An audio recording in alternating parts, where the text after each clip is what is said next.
नमस्कार दोस्तों, मेरा नाम है रवि यादव और आप देख रहे हैं स्टोरी टाइम 2.0। आज की कहानी है डाकिया, एक ऐसी खौफनाक दास्तान जिसे सुनकर आपकी रूह कांप जाएगी। कहते हैं ना, बड़े बुजुर्गों की बातें कभी अनसुनी नहीं करनी चाहिए, क्योंकि उनके तजुर्बे में वो सच छुपा होता है जिसे हम अक्सर नज़रअंदाज कर देते हैं। आज की यह कहानी उसी सच का आईना है। तो लाइट्स को थोड़ा धीमा कर लीजिए और तैयार हो जाइए उस रात की सिहरन महसूस करने के लिए, जब एक साधारण डाकिया मौत का संदेश लेकर निकल पड़ा। क्या आपने कभी सोचा है कि एक डाकिया जो हर रोज दूसरों के घरों में खुशियों और गमों की चिट्ठियां पहुंचाता है, अगर किसी दिन अनजाने में वो किसी की मौत का पैगाम लेकर निकल पड़े? नहीं, मैं किसी तार या सरकारी कहत की बात नहीं कर रहा। मैं बात कर रहा हूं एक ऐसी चिट्ठी की जिस पर कोई पता नहीं होता, कोई नाम नहीं होता, कोई टिकट नहीं होता, वो बस होती है और डाकिया जानता है उसे इसे कहाँ पहुँचाना है। ये कहानी है एक ऐसे ही डाकिये की, एक ईमानदार मेहनती इंसान जो अपनी साइकिल की घंटी बजाता हुआ गांव की पगडंडियों से गुजरता था। लेकिन एक रात उसकी साइकिल की घंटी की आवाज़ किसी की मौत की आहट बन गई। एक ऐसी रात जब उसे एक ऐसी चिट्ठी मिली जो शायद उसी के लिए थी। चलिए आज रात के अंधेरे में हम उस रात की दास्तान सुनते हैं जब एक डाकिया यमराज का दूत बन गया था। ये बात है देवघर के पास बसे एक छोटे से गांव की। हरीश नाम का एक नौजवान था जिसे अभी अभी डाकिये की सरकारी नौकरी मिली थी। शहर की भागदौड़ से दूर उसे ये शांत गांव बहुत पसंद आया था।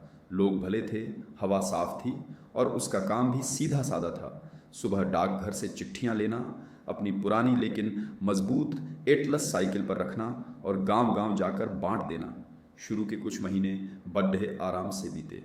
हरीश गांव के हर घर, हर चेहरे को पहचानने लगा था। बच्चे उसे देखकर डाकिया काका कहकर दौड़ पड़ते थे। लेकिन फिर वो दिन आया जिसने सब कुछ बदल दिया। पुराने पोस्टमास्टर सुखन लाल जी ने एक दिन हरीश को अपने पास बुलाया। उनके चेहरे पर एक अजीब सी शिकन थी।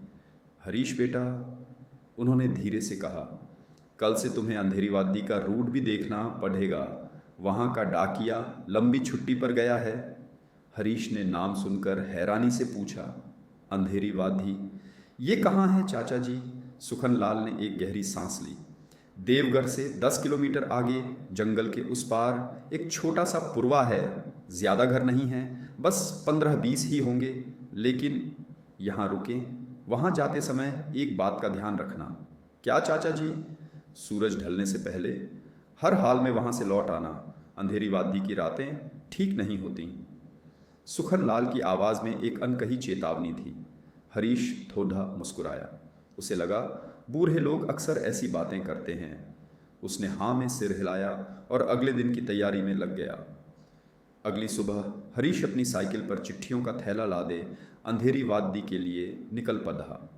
रास्ता वाकई सुनसान था। सड़क के दोनों तरफ घना जंगल था, जिसकी वजह से दिन में भी सूरज की रोशनी ज़मीन तक मुश्किल से पहुंच रही थी। हवा में एक अजीब सी नमी और खामोशी थी। चिद्दियों की चहचहाहट भी यहाँ आकर थम सी गई थी। जैसे ही वो अंधेरी वादी में दाखिल हुआ, उसे एक अजीब सा एहसास हुआ। गांव जिंदा नहीं लग रहा था। घर थे, लेकिन उनमें से कोई हलचल नहीं आ रही थी। खिदहकियों से झांकती आंखें उसे घूर रही थीं, लेकिन जैसे ही हरीश उनकी तरफ देखता, पर्दे गिर जाते। लोग अजीब थे, खामोश, सहमे हुए। वो चिट्ठी लेते, दस्तखत करते, लेकिन एक शब्द भी नहीं बोलते, बस घूरते रहते। हरीश ने अपना काम जल्दी जल्दी खत्म किया और सूरज ढलने से पहले ही वहाँ से निकल गया। उसे सुखन लाल की बात याद आ रही थी। इस गांव में कुछ तो गड़बड़ी थी। अगले दिन जब वो डाकघर में चिट्ठियां छांट रहा था, उसकी नज़र एक अजीब से लिफाफे पर पड़ गई। वो एक काले रंग का लिफाफा था, मोटा, हाथ से बने कागज़ जैसा। उस पर कोई नाम नहीं था, कोई पता नहीं था, कोई डाक टिकट भी नहीं था। बस बीचों बीच लाल मोम की एक मुहर लगी थी, जिस पर एक अजीब सा निशान बना हुआ था। ये किसकी चिट्ठी है? हरीश ने सुखन लाल से पूछा।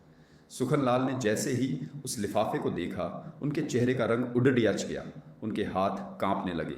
उन्होंने जल्दी से नज़रें फेर लीं। इसे इसे मत छूना। उनकी आवाज़ में डर था। ये यम चिट्ठी है। हरीश को कुछ समझ नहीं आया। यम चिट्ठी, ये क्या होता है चाचा जी? सुखनलाल ने कांपती आवाज़ में बताना शुरू किया। बहुत साल पहले अंग्रेज़ों के ज़माने में अंधेरी वादी में एक डाकिया था। उसे गांव की एक लड़की से प्यार हो गया था, लेकिन गांव के मुखिया ने उसकी शादी कहीं और तय कर दी। उस डाकिये ने गुस्से और जलन में एक तांत्रिक की मदद से एक काला जादू किया। उसने एक चिट्ठी बनाई और उस पर मुखिया का नाम लिखकर उसे पोस्ट कर दिया। कहते हैं जैसे ही मुखिया ने वो चिट्ठी खोली, उसकी वहीं खड्डे खड्डे मौत हो गई। हरीश अविश्वास से सुन रहा था। सुखनलाल आगे बोले, लेकिन वो डाकिया उस जादू को संभाल नहीं पाया। वो आत्मा, वो काली शक्ति उसी पर हावी हो गई। एक दिन लोगों ने उसे गांव के पुराने कुएं में मरा हुआ पाया, लेकिन उसकी आत्मा आज भी वहीं भटकती है। वो आज भी अपनी चिट्ठियां बांटता है।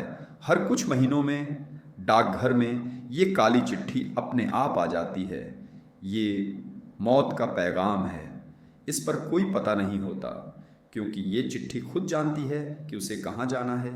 जो भी डाकिया इस रूट पर होता है, उसे ये चिट्ठी पहुँचानी पड़ ढती है, और जिस घर में ये चिट्ठी जाती है, उस घर से किसी ना किसी की मैयत उठती है। हरीश का पूरा शरीर सुन्न पड़ गया था। उसके हाथ में वो काला लिफाफा था जो किसी की मौत का फरमान था। मैं ये नहीं करूँगा, हरीश ने घबरा कर कहा। तुम्हें करना पड़ेगा, सुखनलाल की आवाज़ में लाचारी थी। अगर तुमने इसे नहीं पहुंचाया तो वो आत्मा, वो डाक पिशाच तुम्हें अपना अगला डाकिया बना लेगा। वो तुम्हें इस जिम्मेदारी से कभी आज़ाद नहीं होने देगा।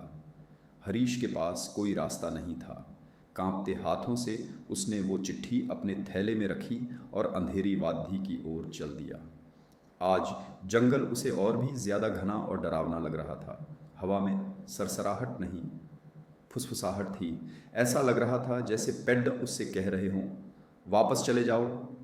जब वो अंधेरी वादी पहुंचा तो दिन में ही शाम जैसा अंधेरा छाया हुआ था। गांव आज पहले से भी ज़्यादा वीरान था। उसने अपनी चिट्ठियां बांटनी शुरू की। हर घर का दरवाज़ा खटखटाते हुए उसका दिल ज़ोर ज़ोर से ढक रहा था। वो काली चिट्ठी उसके थैले में एक सर्द पत्थर की तरह पड़ ही थी। उसे छूने पर उंगलियां सुन्न हो रही थीं। जैसे जैसे वो चिट्ठियां बांटता गया, उसका थैला हल्का होता गया, लेकिन उसके सीने पर बोझ बढ़ता जा रहा था। अब थैले में सिर्फ वो काली चिट्ठी बची थी। अचानक उसके हाथ में मौजूद चिट्ठी हल्की सी गर्म होने लगी। उसने घबराकर इधर उधर देखा। वो गांव के आखिरी छोर पर खड़े एक पुराने टूटे फूटे घर के सामने था। उस घर की हालत देखकर लगता था जैसे वहाँ कोई नहीं रहता होगा, लेकिन चिट्ठी की गर्माहट उसी घर की तरफ इशारा कर रही थी। हरीश के पैर ज़मीन में जमे जा रहे थे। वो हिलना नहीं चाहता था। तभी उसे अपनी साइकिल की घंटी की आवाज़ सुनाई दी, ट्रिन ट्रिन। लेकिन वो तो साइकिल से उतर चुका था। उसकी साइकिल तो चुपचाप खड़ी ही थी। आवाज़ जंगल की तरफ से आ रही थी, एक धीमी, उदास और पुरानी घंटी की आवाज़। और फिर उसने उसे देखा। पेड़ों के बीच से एक परछाई निकल रही थी, एक लंबा दुबला पतला साया जिसने डाकिये की फटी पुरानी वर्दी पहन रखी थी। उसका चेहरा अंधेरे में था, लेकिन उसकी आंखें दो अंगारों की तरह चमक रही थीं। वो धीरे धीरे हरीश की तरफ बरक रहा था। उसके हाथ में एक पुराना चमड़े का थैला था। वो डाक पिशाच था। हरीश की चीख गले में ही अटक गई। वो जानता था कि अगर उसने चिट्ठी नहीं पहुंचाई तो ये साया उसे ले जाएगा। उसने अपनी सारी हिम्मत जुटाई और कांपते हुए उस पुराने घर की तरफ बढ़ा। दरवाज़ा बंद था। उसने दरवाजे के नीचे बनी दरार से उस काली चिट्ठी को अंदर सरका दिया।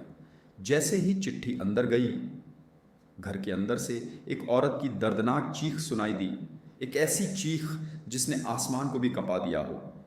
हरीश ने पीछे मुड़कर नहीं देखा। वो भागा, अपनी पूरी ताकत से भागा। उसने अपनी साइकिल उठाई और पागलों की तरह पैडल मारने लगा।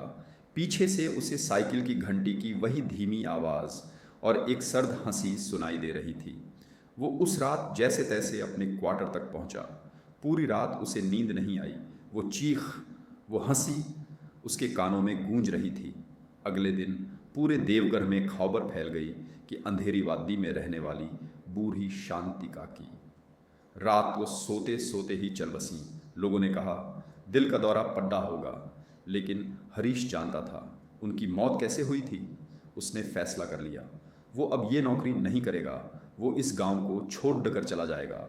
उसने सुखनलाल को अपना इस्तीफा सौंप दिया। सुखनलाल ने कुछ नहीं कहा, बस एक उदास नज़रों से उसे देखते रहे।